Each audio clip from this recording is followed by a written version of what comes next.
આપણા ઈષ્ટદેવ ને એટલે લાભ શંકર ને શિવ શંકર ને મયા શંકર ને પ્રભા શંકર ને આ બધાય શંકર દોડ્યા. રહેવા દ્યો આખું ટોળું દોડ્યું. મહાદેવ અરે ભટકાણું આમ ઊંચું જોઈને ના પાડતા હતા. રહેવા દ્યો ને ભટકાણા. એમાં જે બે ત્રણ ટીપા પડ્યા એ આપણી આંખમાં પડ્યા.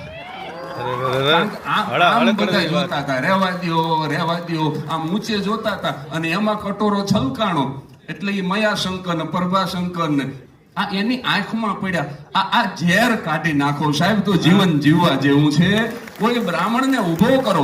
ઉદ્ઘોષકે બહુ સરસ વાત કરી હતી કે જે પડી ગયેલો છે, હમણાં જ ઉદ્ઘોષક બોલ્યા કે જે પડી ગયેલો છે એને બેઠો કરી બ્રાહ્મણ, જે બેઠો છે એને ઉભો કરી બ્રાહ્મણ, અને જે ઉભો છે એને દોડતો કરી બ્રાહ્મણ સાહેબ. કારણ કે મહાદેવના ભાલે ભસ્મનું ત્રિપુંડ એટલે બ્રાહ્મણ, યજ્ઞશાળાનો કુંડ એટલે બ્રાહ્મણ, શિવને ચડતું બીલી પત્ર એટલે બ્રાહ્મણ, અત્ર તત્ર સર્વત્ર એટલે બ્રાહ્મણ, અડધું ગાડું અંગ એટલે બ્રાહ્મણ, અને આઝાદીનો જંગ એટલે બ્રાહ્મણ, શસ્ત્ર અને શાસ્ત્રનો સંવાદ એટલે બ્રાહ્મણ, અને સાહેબ હર હર મહાદેવનો નાદ એટલે બ્રાહ્મણ.